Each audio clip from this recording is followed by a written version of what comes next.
Hello, what's up mga tropa? So, good morning sa inyong lahat. So, maganda yung araw ngayon mga tropa. Lumabas na. Kasi katatapos lang yung bagyo dito sa Nagilian. Alright, isang madalian lang tayo mga tropa. So, ayan.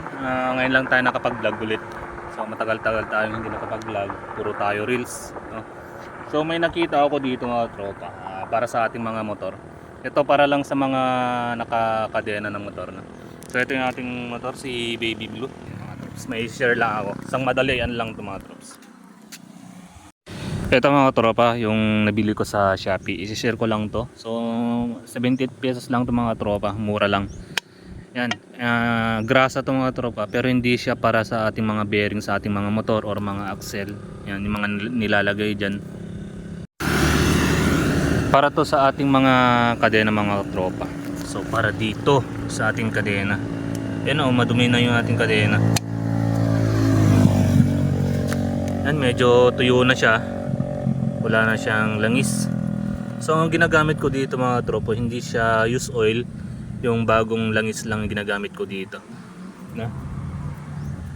Ayan, so pansin ko kasi sa mga langis na ginagamit natin para sa ating mga kadena. Yan, madumi sa ating mga mags.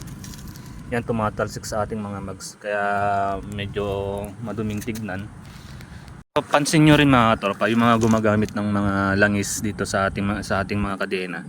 Pansin nyo ba na madali siyang matanggal dito sa ating mga kadena? Lalo na pagka umuulan, natatanggal siya. Yan. So yun, kailangan natin ng medyo magandang gamitin para tumagal sa ating mga kadena at maging matibay pa rin yung ating mga kadena. Kasi pagka natuyuan na yung ating mga kadena, pansin nyo maingay. Eto, ayan, maingay siya mga tropa. Kasi tuyo na yan, wala na siyang lubricant. Yan o.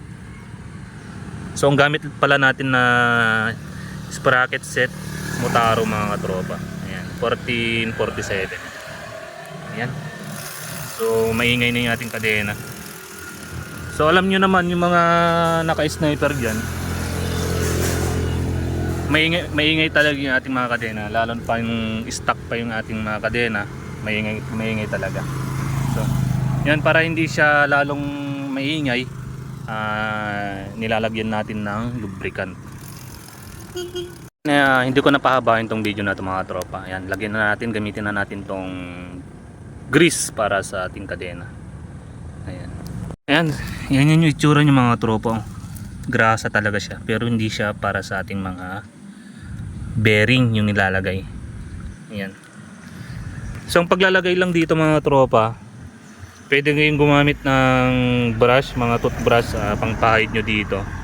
Ako wala akong dalang brush, sana gagamitin ko, pero eto, kamay na lang natin. So paglalagay lang dito mga tropa, konti-konti lang yan, pakunti-konti lang. So ilagay nyo dito. Yan, kahit madumi na yung ating daliri.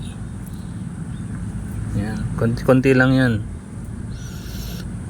So yun, ingat-ingat lang kayo mga tropa, no? Huwag kayong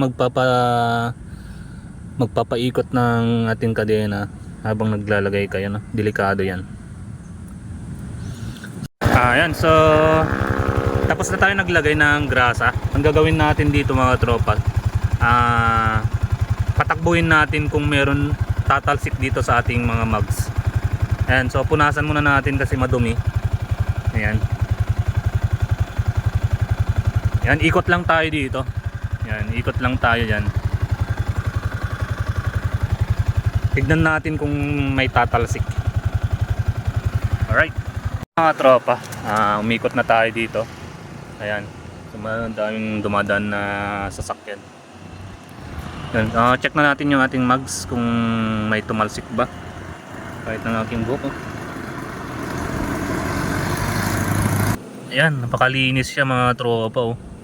Wala siyang talsik-talsik. Kung sa langis to, tumalsik na dyan. Yan o. Diba? So, yung ingay check tayo sa ating kadena. Tignan natin kung maingay pa rin ba. So yung maingay lang dito mga tropa yung ating brake pad. Ayan. So madumi yung ating brake pad. Alright mga tropa, salamat sa panonood. So yun, try nyo to. Grasa para sa ating kadena.